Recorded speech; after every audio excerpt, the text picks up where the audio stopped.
우리는 계속해서 이 신약의 말씀을 통해서 예수님께서 말씀하신 나는 선한 목자다, 나는 부활 이후 생명이다라는 이런 틀 안에서 하나님의 말씀을 나누고 있습니다. 담임 목사님께서 설교를 하실 때 저도 회중에 앉아서 이제 들어보면요, 목사님께서 질문을 하실 때 참 질문을 받는 입장에서 사실은 정답을 알지만 대답하는 게 선뜻 용기가 나지 않더라고요. 공감하십니까? 네. 하지만 저도 한번 여러분들에게 질문을 한번 던져보겠습니다. 오늘 우리 말씀은 우리가 잘 아는 것처럼 부활에 관한 말씀입니다. 우리 성도 여러분, 우리가 이러한 부활의 이야기를 들을 때에 정말 그 부활이라는 사건이 우리에게 실제로 다가오십니까? 네, 속으로 아멘하신 것으로 읽겠습니다. 그렇다면 조금 더 질문을 바꿔서 예수님의 그 부활의 사건과 그리고 성도의 부활의 그 약속이 실제임을 믿으십니까? 아멘. 사실은 이 부활은 기독교에 있어서 아주 핵심적인 요소 중에 하나입니다. 그렇다면 조금 질문의 결을 바꿔서 한 번만 더 질문을 드려보겠습니다. 여러분, 수천 년 전에 발견된 씨앗이 수천 년이 지났음에도 불구하고 오늘날 이 시점에 그 씨앗에서 싹이 자라고 나무가 된다라면 여러분 믿으시겠습니까? 아멘. 믿음이 다 좋으신 것 같아요. 사실은 이제 설교를 준비하면서 한 가지 기사를 조금 찾아봤는데요. 그 기사는 이겁니다.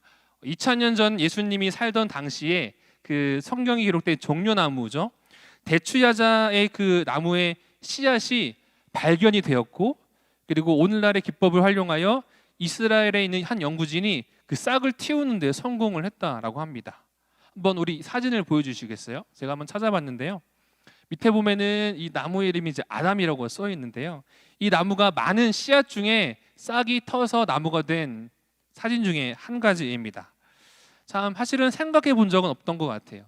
수천 년이나 지났음에도 불구하고 이미 그 안에는 생명이 없다라고 생각을 하는데 오늘날 그 씨앗에서 실제로 싹이 트고 그 안에 생명이 깃들게 되는 것을 보면서 참 재미있으면서도 참 큰 감동을 주었던 것 같습니다.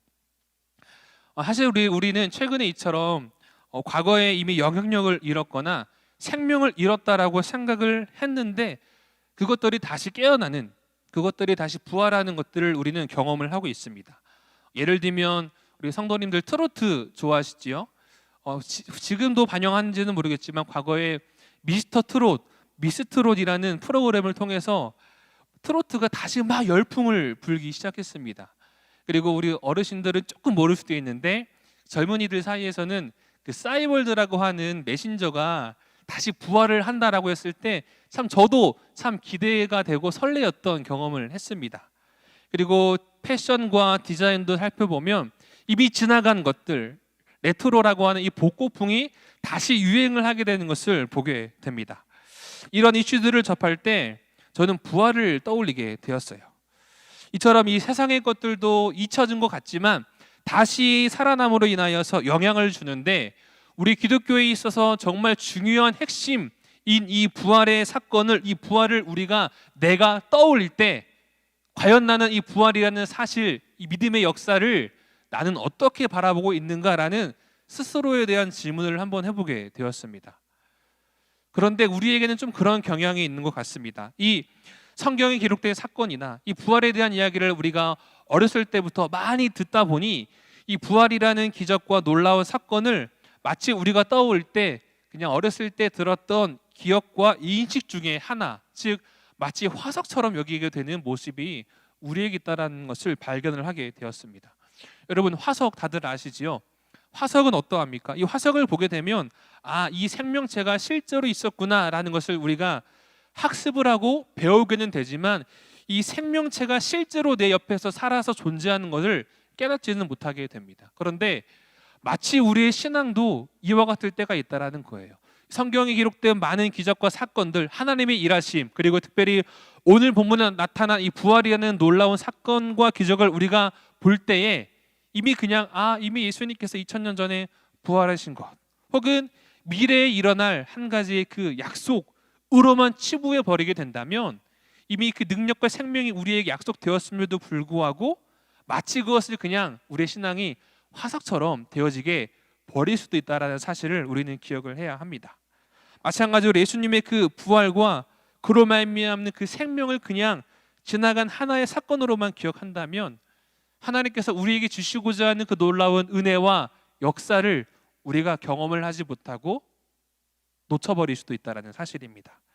그래서 성경은 이렇게 이야기를 합니다. 고린도전서 15장 14절 말씀에 그리스도께서 만일 다시 살아나지 못하셨으면 우리가 전파하는 것도 헛것이요 또 너희 믿음도 헛것이며, 그리스도의 살아나신 그 부활, 이 부활이 만약에 거짓이라면, 없다면 우리가 믿는 것도 아무 소용도 없고 우리가 전하는 이 모든 것들도 아무런 소용이 없다라고 사도 바울은 이야기를 합니다. 사랑하는 금호중앙교회 성도 여러분, 오늘 하나님께서는 이 나사로의 죽음을 둘러싼 예수님과 그 마르다의 이 대화를 통하여 우리에게 그 부활과 생명에 대한 메시지를 들려주시기를 원하시고 계십니다. 오늘 이 말씀을 들을 때 우리에게 이러한 마음의 중심의 질문이 있으면 좋을 것 같아요. 예수님의 부활이 나에게 주는 의미가 무엇인가? 그리고 나는 그 예수님의 그 부활, 그리고 약속하신 그 부활의 능력을 단순히 미래적인 사건으로만 나는 혹시 여기고 있지는 않았는가라는 질문을 가지고 오늘 하나님의 말씀 속으로 같이 함께 나아가기를 원합니다. 우리 먼저 21절에서 24절까지의 말씀을 같이 함께 보도록 하겠습니다. 21절에서 24절까지의 말씀입니다. 시작. 마르다가 예수께 여짜오되 주께서 여기 계셨더라면 내 오라버니가 죽지 아니하였겠나이다. 그러나 나는 이제라도 주께서 무엇이든지 하나님께 구하시는 것을 하나님이 주실 줄을 아나이다. 예수께서 이르시되 내 오라비가 다시 살아나리라. 마르다가 이르되 마지막 날 부활 때에는 다시 살아날 줄을 내가 아나이다. 아멘. 첫 번째, 하나님께서 우리에게 주시는 메시지는 슬픔은 결코 그 부활의 생명을 이길 수 없다라는 사실입니다. 특별히 읽었던 21절의 말씀을 보면 마르다가 고백을 하지요. 예수님이 만약에 여기에 계셨더라면 내 오라비 나사로가 죽지 않았을 텐데요. 자, 이 이야기는 이 마르다가 예수님을 향한 원망과 비난의 의미가 담겨 있을까요? 사실 이 마르다 남매와 예수님은 매우 친한 친분이 있는 사이였습니다. 아마 그 가운데에는 예수님이 오지 않음으로 인한 왜 안 오셨어요? 라고 따지고 묻기보다는 그 가운데 예수님을 향한 서운함이 그에게 있었을 것입니다. 그런데 사실은 이 마르다의 이 고백을 보면 떠오르는 인물이 한 사람이 있습니다. 바로 동일한 그 죽어가는 병을 볼 때 어떻게 반응하는지를 볼 수가 있는데요. 우리 마태복음 8장 8절의 말씀을 같이 함께 한 목소리로 읽어보도록 하겠습니다. 시작. 백부장이 대답하여 이르되 주여 내 집에 들어오심을 나는 감당하지 못하겠사오니 다만 말씀으로만 하옵소서. 그러면 내 하인이 낫겠사옵나이다. 아멘. 이 마르다의 오라비인 나사로, 그리고 이 백부장의 이 하인도 동일하게 병으로 인하여 죽어가는 시간들 속에 놓여 있지 않았습니까? 그런데 이 마르다와 이 백부장은 동일한 그 사건을 두고 다른 고백을 하게 됩니다. 마르다는 주님이 여기 계셨다라면 내 오라비가 죽지 않았을 텐데요. 그러나 백부장은 어떻게 고백합니까? 주님, 굳이 여기 오지 마시고 말씀만 하옵소서. 말씀만 하셔도 내 하인이 종이 나올 수 있습니다 라고 이렇게 믿음의 고백을 하는 것을 우리는 보게 됩니다. 백부장과 마르다의 차이는 지금 예수님이 그 현장에 계시느냐 계시지 않느냐가 중요한 것이 아니라 그 가운데 어떠한 믿음으로 그 사건 속에 나아갔는가가 중요하다는 것을 우리는 깨닫게 됩니다. 이처럼 사실 우리에게 이러한 믿음이 있다면 아무리 우리 인생 속에서 예상치 못했던 슬픔들이나 어려움들이나 낭망함이 찾아온다 할지라도 그 가운데 부활의 주님께서 나와 함께 하심으로 그 부활의 주님의 말씀이 나에게 임할 때에 그 가운데 슬픔으로 인하여 주저앉아 있는 삶이 아니라 그 가운데 약속된 생명, 주님으로 말미암는 평안의 삶을 우리가 살아갈 수 있다는 것입니다. 그런데 사실 이 마르다는 사실은 그러한 믿음이 없었어요. 오라비를 이름으로 인한 슬픔과 시리 속에 빠져 있지요. 사실은 참 공감이 됩니다. 우리가 가족을 잃었을 때를 한번 생각해 보면 사실은 주변 사람들의 말과 위로가 있지만 자, 그로 인하여 위로는 받지만 그 어느 것으로도 표현할 수 없는, 채워줄 수 없는 참 마음의 슬픔과 상심이 우리의 인생 속에 찾아오게 됩니다. 마르다가 사실은 그런 상황이었죠. 마르다는 만약 예수님이 여기 계셨더라면 내 오라비가 죽지 않았을 텐데 라는 그 마음이 그에게 있었어요. 사실은 성경을 또 보면 18절에 예수님 이 예루살렘과 이 베다니 마을까지의 이 거리가 오리, 약 오늘날로 따지면 2km에서 3km 정도밖에 되지 않는 거리이기 때문에 눈 깜짝하면 금방 갈 수 있는 거리입니다. 그런데 그 가운데 예수님은 오시지 않았죠. 오히려 죽고 난 시간이 흐른 다음에 오셨죠. 아마 이 마르다의 마음에 그런 마음이 있었을 겁니다. 예수님은 워낙에 바쁘신 분이시니까, 그곳에서의 사역이 바쁘시니까 좀 늦으시는 걸 거야, 오실 거야. 근데 하루가 지나고 이틀이 지나고 예수님이 오지 않았습니다. 아마 그 가운데 예수님을 향한 서운함과 또 그 오라비를 잃은 슬픔이 그에게 함께 있었을 것입니다. 그런데 이런 마르다를 향하여 예수님이 무엇을 가르쳐 주십니까? 우리 23절의 말씀을 다시 한번 더 보도록 하겠습니다. 23절의 말씀입니다. 시작. 예수께서 이르시되 내 오라비가 다시 살아나리라. 예수님께서 오셨다라면 내 오라비가 죽지 않았을 텐데요 라고 말하는 마르다에 예수님이 마르다야 내 오라비가 살아나리라. 이 말씀은 어떤 의미냐면 슬픔으로 인하여 지금 마음이 상해 있는 마르다에게 그 부활의 소망을 상기시킴으로 인하여 지금 그 상황을 이겨낼 수 있는 힘과 능력과 소망을 예수님께서 깨닫게 하시는 겁니다. 부활에 대한 소망을 끌어내고 계신 거죠. 여러분, 부활은 곧 생명을 의미합니다. 이 부활의 소망을 품고 살아가는 사람은 아무리 우리 인생 속에서 어려운 환경에 처해 있고 놓여 있다 할지라도 그 가운데에 죽음이 아니라 생명을 바라볼 수가 있게 됩니다. 우리 삶에 많은 일들이 찾아오지요. 슬픔과 상실과 아픔과 질병과 문제와 상처 등등등 많은 부정적인 에너지의 일들이 우리 가운데 찾아옵니다. 그리고 그런 부정적인 일들이나 그런 것들은 사실은 죽음이랑 다 연관되어 있습니다. 그러나 예수님은 그 가운데에 부활의 고백을 하게 하심으로 그 죽음의 이 에너지를 이길 수 있는 그 힘을, 그 소망을 주시길 원하셨던 거예요. 어떤 상황 속에서요? 슬픔이라는 상황 속에서 하신 말씀, 내 오라비가 다시 살아나리라. 우리의 삶과 신앙에서도 이와 같은 일들을 경험을 합니다. 인생에서 예를 들어 어떤 문제가 찾아올 때 우리가 그것들을 다 안다면 얼마나 좋을까요? 아, 그래, 몇 년도 몇 월 며칠 날 나에게 이런 어려움이 있을 예정이야. 오케이, 그러면 그것들을 극복하기 위해서, 이겨내기 위해서 내가 이러이러한 것들을 준비하며 대비하면 되겠지? 라고 하면은 얼마나 우리에게 다가올 아픔들이나 슬픔과 상처들이 상쇄가 될까요? 여러분, 그런데 그게 가능합니까? 불가능합니다. 한치 앞날도 모르는 게 우리 인생입니다. 우리 삶에 찾아오는 많은 힘들, 예상치 못했던 문제들이 무엇이 있을까요? 많은 것들이 있을 겁니다. 육신의 문제일 수도 있습니다. 그리고 마음의 상함들, 슬픔들, 관계로 인한 깨어짐과 문제일 수도 있습니다. 그리고 더욱더 중요한 것은, 더욱더 우리가 기억해야 할 것은 예수님을 믿는 믿음으로 살아감에도 불구하고 알 수 없는 이해, 알 수 없는 문제들이 찾아올 수도 있습니다. 그 가운데 우리 이런 생각이 들 수도 있지요.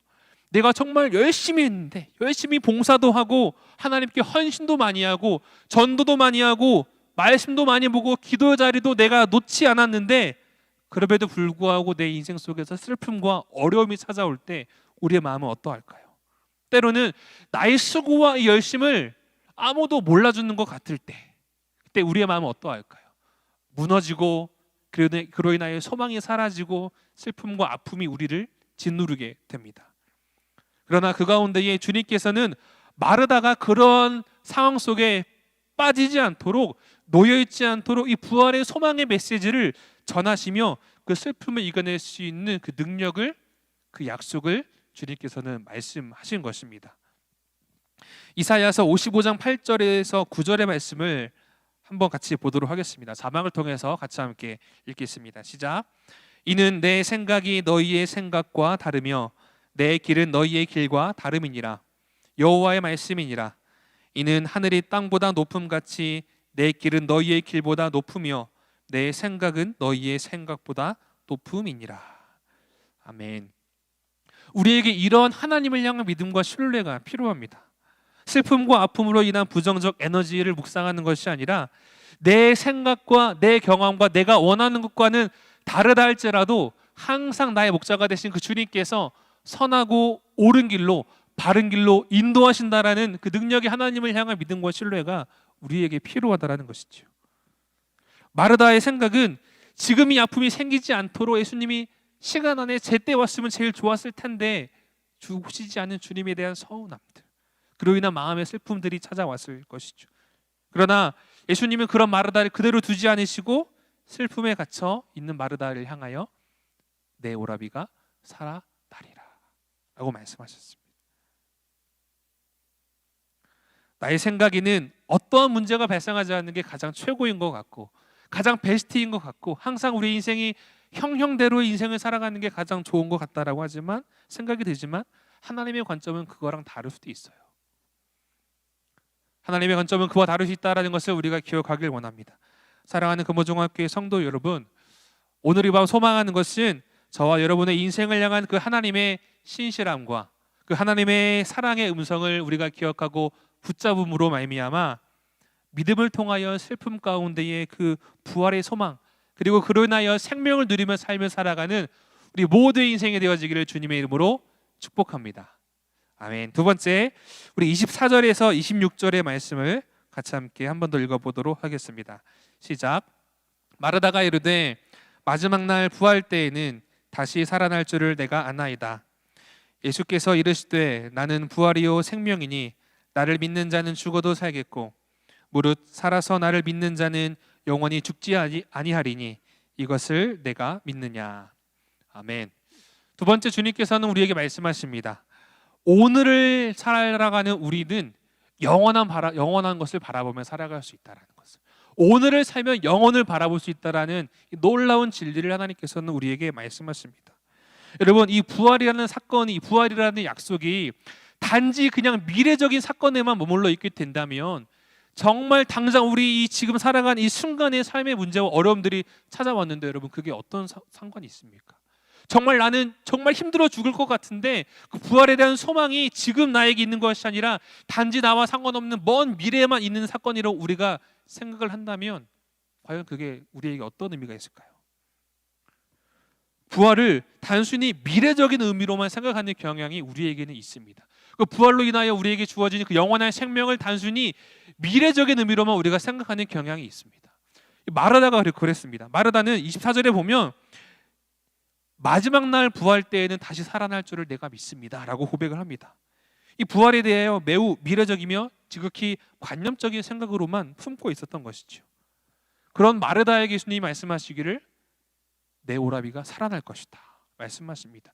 이 나사로가 지금 살아날 것은 마르다의 네가 생각하는 미래의 것이 아니라 지금 말씀하는 그 말씀 앞에 오늘 이 나사로가 살아날 것이야 라는 예수님의 말씀이 그 가운데 임하는 것이죠. 그런데 마르다는 어떻게 받아들입니까? 살아날 것이다 라는 말씀에 네 주님, 그런데요 마지막 날 때 살아날 것은 저도 알아요. 이러한 통상적인 위안으로만 받아들였던 마르다를 향하여 예수님께서는 우리가 아는 것처럼 너무나 유명한 진리의 말씀을 선포하시죠. 나는 부활이요 생명이니 나를 믿는 자는 죽어도 살겠고 무릇 살아서 나를 믿는 자는 영원히 죽지 아니할 것이다. 사실 이 말씀을 접할 때 좀 의문점이 들었는데 한번 자막을 보여주시면, 믿는 자는 죽어도 산다라는 의미는 우리가 잘 아는 것처럼 미래에 있을 성도들의 그 영광스러운 부활이라는 것을 우리는 이제 문자적으로 보아도 알 수 있지 않을까요? 그런데 살아서 믿는 자는 영원히 죽지 않는다라는 의미를 보았을 때 나는 살아서 믿었는데 그러면 내 육신은 영원히 죽지 않는다라는 의미인가? 라고 우리가 오해를 할 수도 있는데 그게 아닌 것이죠. 살아서 믿는 자는 영원히 죽지 아니한다라는 의미는 무엇이냐면 바로 영원한 생명에 대한 약속을 하나님께서 말씀을 하시는 거예요.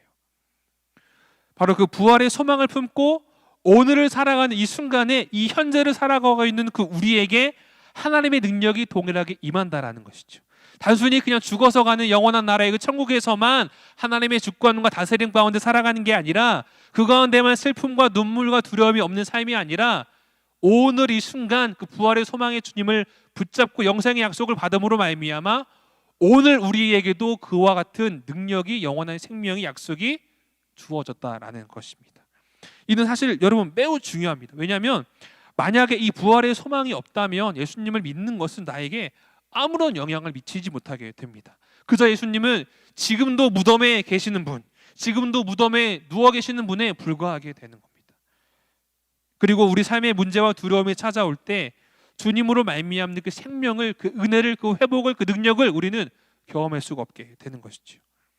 결국에는 살아서 믿는 자 영원히 죽지 않는다라는 말씀은 믿음으로 말미암아 우리에게 영원한 생명이 주어진다라는 하나님의 약속입니다. 믿음으로 우리에게 주어진 영원한 생명을 약속받는다라는 것은 지금 우리가 2021년을 살아가고 있지 않습니까? 비록 우리가 육신으로는 살아가고 있지만 지금의 현실과 육신의 그 죽음 이후에도 동일하게 주어지는 그 영원한 생명으로 인하여 삶의 모습이든 죽음의 모습이든 그것이 의미 있는 것이 아니라 예수님과 함께하는 삶이, 예수님과 함께하는 그 순간이 더욱더 우리에게 의미가 있다라는 말씀인 것이죠. 다시 말하면 우리의 육신이 이 땅에 살아갈 때나 우리의 육신의 삶이 끝날 때나 모두 동일하게 영원한 하나님의 나라에 대한 그 소망과 생명이 우리에게 주어진다라는 것입니다. 여러분, 이게 왜 중요할까요? 예수님이 말씀하시지 않습니까? 나는 부활이요 생명이다. 예수님이 부활의 실체가 됨을 말씀하고 계십니다. 고로 이 부활의 실체가 되신 예수님과 함께 동행하는 삶이 그 영원한 천국을 누리며 살아갈 수 있는 삶의 비결이죠. 아무리 우리가 육신으로 이 땅 가운데 살아갈 때 그 삶 속에 예수님과의 그 생명의 교통이 없는 삶을 살아간다라면은 죽은 것과 마찬가지입니다. 그러나 우리가 살아가는 삶에 어려움과 문제가 찾아온다 할지라도 그 가운데 나와 함께 하시는 예수님과의 그 생명의 교통으로 우리가 살아가게 된다면 우리는 그 가운데 부활의 기쁨을 품은 자로서 이 세상에서 승리의 삶을 살아갈 수 있다는 것이죠. 이 죽음과 영생의 문제는 단순히 죽느냐 사느냐, 우리의 육신이 사느냐 끝나느냐의 문제가 아니라 예수님을 믿는가 믿지 않는가의 문제라는 것입니다. 예수님과 함께 있으면 우리의 상황이 어떤 순간이라 할지라도 절망 가운데 놓여있다 할지라도 우리는 그 가운데 영생을 소유하며 살아가게 되고, 하지만 예수님을 믿지 않는다라면은 이 세상에서의 많은 부귀영화를 우리가 다 누린다 할지라도 그 인생은 사망이 되는 것입니다. 사실 이런 이야기를 들을 때 우리 좀 마음이 조금 무거워질 수도 있는데요. 사실은 여러분, 우리가 그런 하나님을 향한 믿음과 신앙을 우리가 고백하며 살아왔습니다. 우리 찬송가 438장을 보면 내 영혼이 은총 입어라는 찬양인데요. 우리 같이 함께 우리 찬양을 고백하며 다시 한 번 더 기억하기를 원합니다.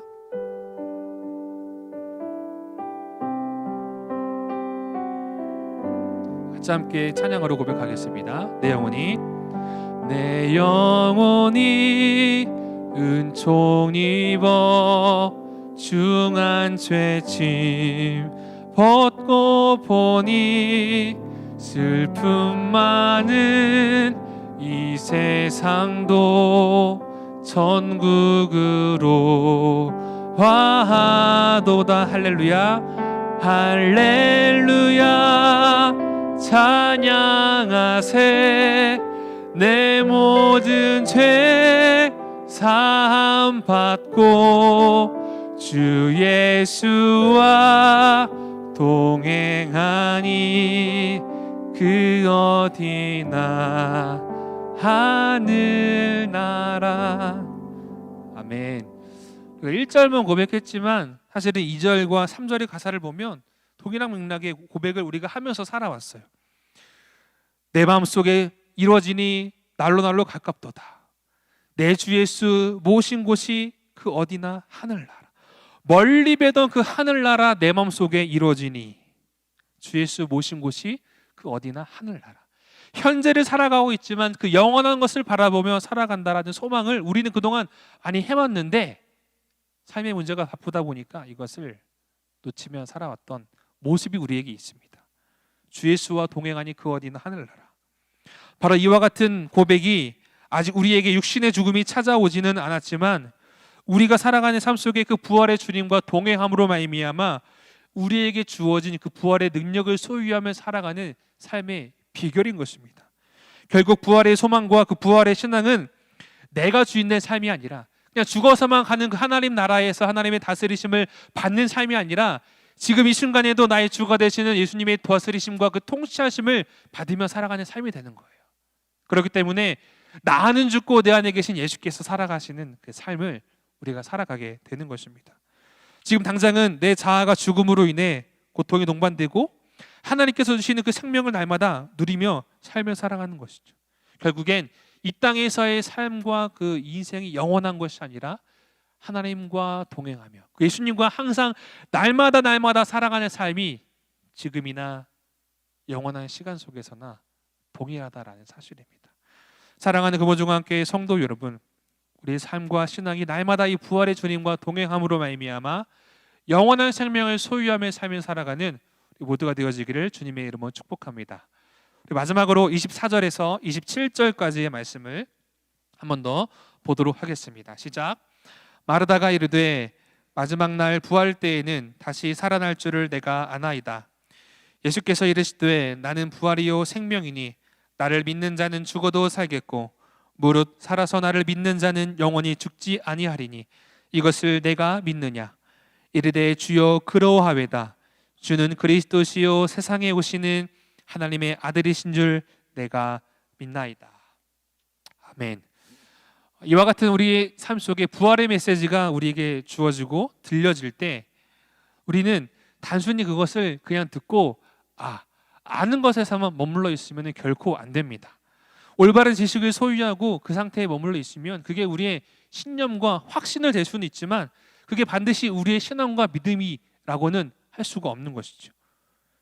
마르다는 믿음이 아니라 어떠한 자기 신념과 확신이 그에게 있었던 것을 보게 됩니다. 바로 아는 것이 그 마르다가 가지고 있었던 신앙의 한계임을 보게 됩니다. 22절의 말씀을 보면 끝부분에 하나님께서 구하시는 것을 하나님이 주실 줄을 아나이다. 하나님이 주실 줄을 내가 믿나이다라고 고백하는 게 아니라 하나님께 구하면 하나님이 주시는 것은 나는 알고 있습니다 라는 고백이지요. 그리고 부활에 관한 이야기도 네 주님 마지막 날 때에 부활한다라는 것은 나도 배워서 들어서 알고 있습니다라는 이야기예요. 당시 이 마지막 날 때의 이 부활은 바리새인들은 인정을 했고 우리가 아는 것처럼 사실은 사두개인들은 부활을 인정하진 않았지만 바리새인들은 이 마지막 때의 부활, 이 부활이라는 가치를 인정하고 따랐어요. 알았어요. 그러다 보니까 사실은 이 마르다에게도 그러한 배움과 가르침이 있기 때문에 마지막 때의 부활은 다 알았겠죠. 그러다 보니까 예수님 말씀하실 때 예수님은 나사로가 살아날 거예요. 다시 살아날 것이다라고 이야기를 했을 때 네 주님 그렇습니다. 마지막 날 때에 살아날 것을 저도 알고 있습니다 라고 이야기를 합니다. 내가 믿습니다, 믿나이다의 고백이 아니라 내가 아나이다라고 고백을 합니다. 저도 마찬가지인데요. 우리는 때로는 내가 지금 아는 것이 내가 믿고 있다라는 착각 속에 빠져 살아가기도 합니다. 마르다는 안다고 고백했지만 그 마지막 날 부활의 때 사실은 보편적으로 있었던 교리였는데 이처럼 마르다에게 있었던 이 보편적인 암과 배움과 지식이 우리에게도 있죠. 우리도 지식을 배우고 축적함을 통해 어떠한 경험을 쌓게 돼요. 그러나 예수님은 마르다의 신앙이 그저 배워서 들어서 아는 것에 머물러 있는 것이 아니라 예수님의 말씀이 선포되어질 때에 그것을 내가 믿습니다라는 고백을 예수님께서 원하셨던 거예요. 그래서 본문에 해당되지는 않지만 39절의 말씀도 보면 39절의 말씀을 보면 예수님께서 무덤에 가서 돌을 옮기라고 합니다. 그런데 마르다가 뭐라고 얘기한 줄 아십니까? 예수님 죽은 지 오래돼가지고요 시체가 벌써 썩어서 냄새가 나요. 믿는다라고 고백을 했는데 여전히 지금 부활의 기적을 행하시고자 하는 예수님의 역사를 여전히 자신이 가지고 있는 그 아는 신앙의 한계로 바라보고 판단하고 있는 것이지요. 사실은 이러한 믿음을 여러분 우리가 이야기할 때 아는 것도 중요한데 여러분 아는 것보다 믿는 것이 더 중요합니다라는 이야기를 할 때 여러분 사실은 우리가 이것을 들었을 때 머리는 잘 쉽게 이해되지만 여러분 쉬울까요? 어려울까요? 어렵습니다. 맹목적인 믿음을 이야기한다면 그것을 우리가 받아들이는 게 어렵습니다. 그런데 여러분 예수님은 이 마르다를 향하여 또한 우리를 향하여 믿음을 요구하실 때 맹목적으로 무조건 믿어라라고 이야기하시지 않습니다. 오늘 본문에서도 이 마르다를 향하여 예수님께서 어떻게 말씀하시며 믿음을 요구하십니까? 다시 살아날 것이다. 나는 부활이요 생명이 나를 믿는 자는 죽어도 살겠고 살아서 믿는 자는 영원히 죽지 아니할 것이다 라는 예수님의 그 말씀을 선포하시며 그 말씀에 근거한 믿음을 예수님께서 요구하고 계신다라는 사실입니다. 성경은 이야기를 합니다. 로마서 10장 17절 말씀인데요 같이 함께 읽어보도록 하겠습니다. 시작. 그러므로 믿음은 들음에서 나며 들음은 하나님의 그리스도의 말씀으로 말미암았느니라. 믿음은 결국엔 주님의 그 말씀을 들을 때 우리에게 믿음이 주어지는 것이죠. 이게 왜 중요하냐면 말씀에 근거한 참된 믿음은 우리가 가지고 있는 어떤 희망과 기대가 아니라 분명한 약속에 기초를 하고 있기 때문에 그렇습니다. 여러분, 우리 한번 우리 자신을 떠올려 봅시다. 우리의 생각이 항상 같습니까? 상황과 환경에 따라 왔다 갔다 합니다. 바뀌어요. 이게 맞는 것 같다. 그래, 이렇게 해야지라고 생각을 해도 삶에 어떤 영향이 찾아오면 그거 아닌가? 다시 쪽으로 우리의 마음과 생각이 흔들립니다. 우리의 생각과 상황은 환경에 따라 나에게 어떤 영향을 주는지에 따라 왔다 갔다 합니다. 그러나 우리는 그럴지라도 하나님의 말씀은 영원토록 변치 않은 반석 진리이기 때문에 우리의 생각과 우리의 삶을 바라보며 붙잡는 것이 아니라 단순히 그냥 이랬으면 좋겠다, 그냥 이런 일이 일어나면 좋을 것 같아라는 맹목적인 그냥 희망과 기대가 아니라 하나님의 약속의 말씀을 우리가 붙잡으며 나아갈 때에 그것이 우리의 믿음의 근거가 된다는 것이죠. 우리 삶을 보면 여전히 어려움과 문제와 낙심이 찾아올 때 그로 인하여 용기가 잊어버리고 자신감은 없어지게 되죠. 개인적인 이야기를 하나 들려드리고 이제 설교를 맺도록 하겠습니다. 제가 금호중앙교회에 이제 오기 전에 교육자로서 참 중요한 시간들을 보냈습니다. 어떤 시간이냐면 온누리교회에서 사역을 하다가 이제 가정을 이루고 결혼을 하고 또 자녀를 낳고 이제 한 단계 다른 다음 스텝을 밟아야 되는 순간들이 찾아왔습니다. 그런데 사실은 막막했어요. 사실은 시기에 따라서 어떤 트라이를 하는 그런 과정들이 있는데 저는 그걸 하지 않았거든요. 그저 하나님 말씀을 묵상하며 금식하고 그리고 새벽 제단을 쌓기 시작했어요. 그런데 정말 신기하고도 놀라운 것은 라디오를 통해서 그리고 어떤 한 성도님의 대표 기도를 통해서 그리고 설교의 말씀을 통해서 심지어 드라마 바이블이라는 어플을 틀어놓고 성경을 듣는데도 거기에서도 계속해서 하나님이 같은 말씀을 주시는 겁니다. 시편 115편 10절의 말씀인데요. 아론의 집이여 여호와를 의지하라. 그는 너희의 도움이시요 너희의 방패시로다. 이 말씀이 계속 들려지니까 정말 감각이 둔하지 않은 이상은 하나님께서 말씀을 통해서 나에게 분명히 말씀하시고자 하는 것이 있구나라는 것을 깨닫게 됩니다. 그러면서 그렇지, 하나님은 나의 도움이시며 방패가 되시지 라고 믿음으로 고백을 했지만 여러분, 그 순간의 상황 속에 무엇인가 찾아왔을까요? 안 찾아왔어요. 여전히 감감무소식, 아내랑 이야기하면서 여보 우리는 어떻게 해야 될까라는 그런 감감무소식의 시간들이 있었죠. 그러나 제 안에 확신은 있었습니다. 어떤 확신이냐면 하나님께서 이렇게 말씀을 통하여 나를 인도하신 확실한 것을 보여주셨기 때문에 어떤 방법으로든 어떤 길로든 하나님께서 나를 인도하실 것이다 라는 그런 믿음의 확신을 주셨어요. 그리고 그 확신을 따라서 안강구 담임 목사님을 통해서 금호중앙교로 제가 오게 된 거죠. 주변 사람들은 많이 이야기를 합니다. 너 보면은 하나님이 살아계신 것 같아. 너 보면 하나님이 인도하심 있는 것 같아 라는 그런 주변 교육자분들의 이야기가 들려옵니다. 사랑하는 금호중앙교회 성도 여러분, 우리가 살아가는 지금 이 순간도 하나님은 우리의 인생에 놀라운 기적과 역사하심을 베푸시기를 원하십니다. 그 가운데 여러분 무엇을 붙잡을 수가 있겠습니까? 사람의 말이요? 아니요. 사람의 생각이요? 아니요. 사람의 말과 생각은 그때그때 달라지고 변합니다. 사람의 말과 생각을 붙잡으면 그때 어떤 순간에 달라짐으로 인하여 또 우리는 그 가운데 주저앉아 있게 돼요. 무엇을 붙잡아야 되겠습니까? 영원토록 변치 않으신 하나님의 그 말씀, 하나님의 말씀을 우리가 붙잡아야 하는 것이죠. 그렇기 때문에 하나님 말씀이 어떻게 들려오는지 우리가 알기 위해서는 성경도 읽어야 되고 큐티도 해야 되고 성경 말씀도 암송해야 되고 그래야 되는 이유가 거기에 있는 것입니다. 사랑하는 금호중앙교회 성도 여러분, 이 주님께서 말씀하신 그 부활의 소망과 그 약속은, 그 생명은 오늘을 살아가는 우리들에게 큰 도전을 줍니다. 부활의 생명과 그 능력을 소유한 신앙이라는 사실, 이 우리 가운데 있을 때 그 가운데 이 세상이 바뀌는 것 이전에 우리 인생을 살아가는 내가 바뀌게 됩니다.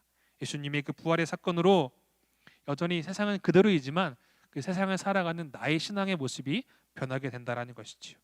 그리고 그 가운데 그 부활의 신앙을 소유하는 믿음으로 살아가는 사람들을 통해 하나님께서는 지금껏 일하셨습니다. 그리고 하나님의 일하심은 어디에 나타날까요? 그러한 믿음으로 삶을 살아가는 오늘의 밤, 오늘을 살아가는 2021년에 금호중학교 성도님들의 삶을 통하여 하나님께서는 그 역사하심을 써나가기를 원하시고 계신다라는 사실입니다. 사랑하는 금호중한 성도 여러분, 이처럼 우리 모두가 이 부활에 대한 믿음과 소망으로 삶을 살아갈 때 하나님께서 기뻐하시는 축복된 인생을 살아가는 우리 모두가 되어지기를 주님의 이름으로 간절히 축복합니다. 마지막으로 같이 함께